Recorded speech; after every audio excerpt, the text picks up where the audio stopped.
Պարոն Գաբրելյան, եթե անկեղծ ես ավելի խորքային լուծումներ էի ակնկալում ձեր կողմից, որ ներկայացվեին ինչպես զինված ուժերում, այնպես էլ ներքին անվտանգային համակարգում առկա խնդիրների, մասնավորապես ապօրինի զենքի կիրառման բազմաթիվ դեպքերն ինչպես պետք է կասեցվեն, հաղթահարվեն, եւ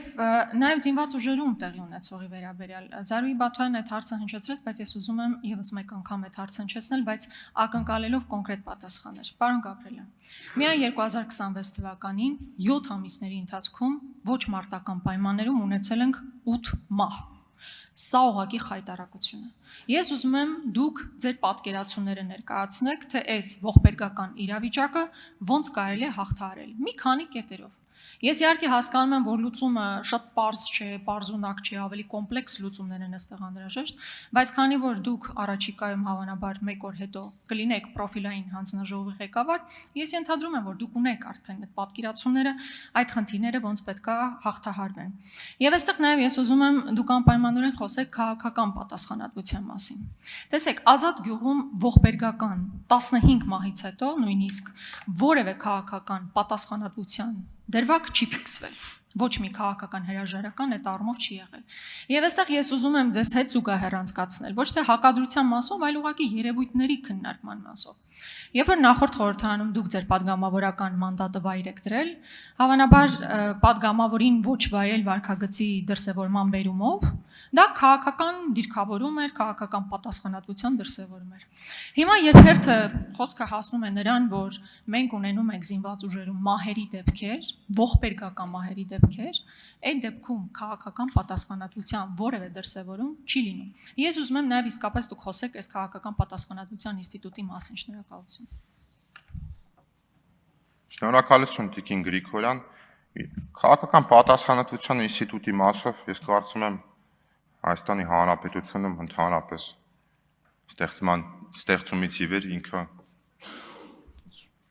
ընդհանրապես հանրային առումով կարամ մի քիչ կոպիտ հնչի, բայց այտենց մատների արանքով եմ նայել, այդ թվում նաև քաղաքականությամբ զբաղվող մարդիկ կամ պետությունը ղեկավարած մարդիկ կամ պաշտոններ պետական զբաղեցրած մարդիկ ավելի շատ վերաբերվել են դրան, որ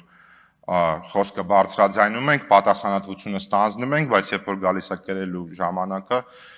այտենց է, պահա անտեսում ենք։ Ինչ վերաբերվում է կոնկրետ ձեր մատնանշված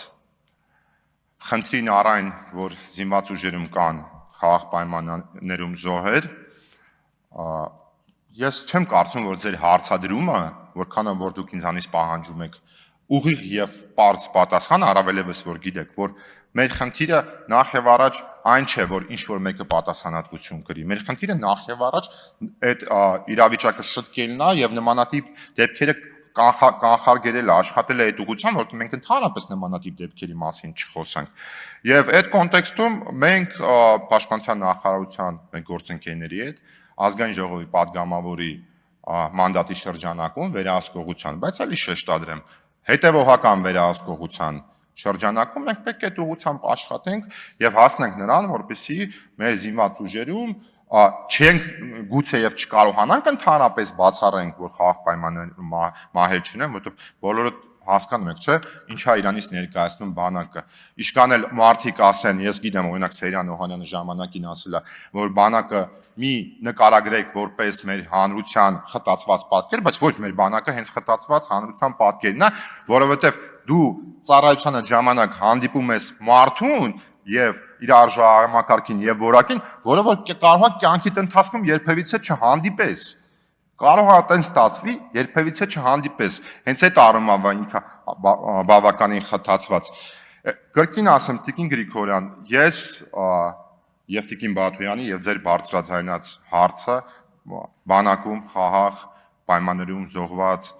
զինծառայողների մասով լրջագույն խնդիր է, այդ խնդրի ուղղությամբ պետք է աշխատել, այդ դեպքերի վերաբերյալ ես կարծում եմ այնուամենայնիվ պետք է աշխատել, որպեսզի առաջնահերթ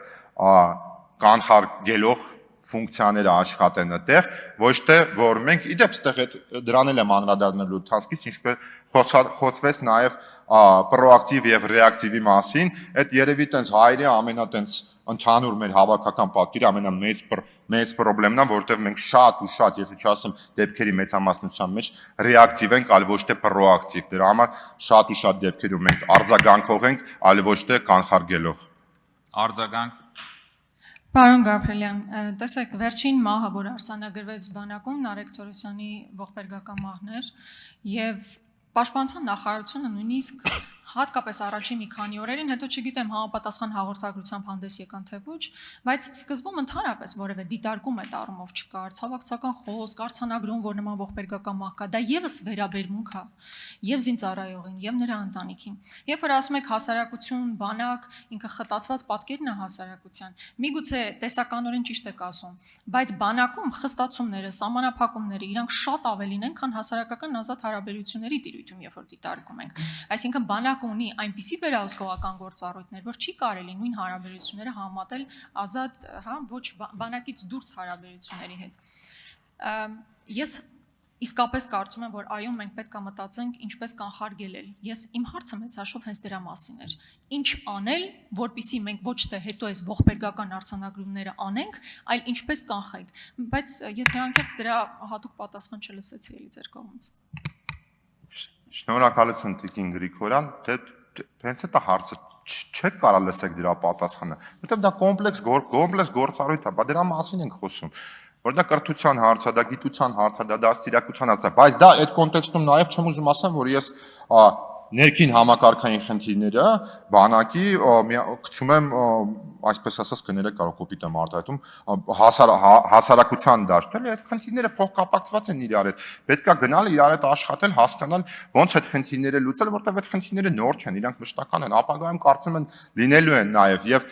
երբ որ դուք ինձանից պահանջում եք հստակ պատասխան, ես կարող եմ ասեմ բացառապես մի բան։ Ես ազգային ժողովի падգամավոր եմ, ես ունեմ լիազորություններ, ունեմ իրավունքներ, ունեմ պարտականություններ, ունեմ վերահսկողության գործիքներ, որի շրջանակում պետք է գնամ աշխատեմ եւ եթե տենցա կարամ գնամ դեպք առ դեպք, գնանք հասկանանք, ուսումնասիրենք, որն է եղել պատճառը, այդ թվում նաեւ շատ պետք կլինի, կարանք այդ քնող գործառույթ որոշակի առումով անենք, ոչ մի խնդիր դրա մեջ չկա։ Ես չգիտեմ, էլի բարդ է մի քիչ տեղավորվել, էլի, որովհետեւ թեման լայն է, ինքը էլի եմ ասում հիմա որ պատասխան եք ուզում, մի պատասխան չկա, մի քանի բան կարամ ասեմ միանգամից եւ կարծում եմ ավարտում եմ, կոմպլեքսի մեջ է պետք դիտարկել։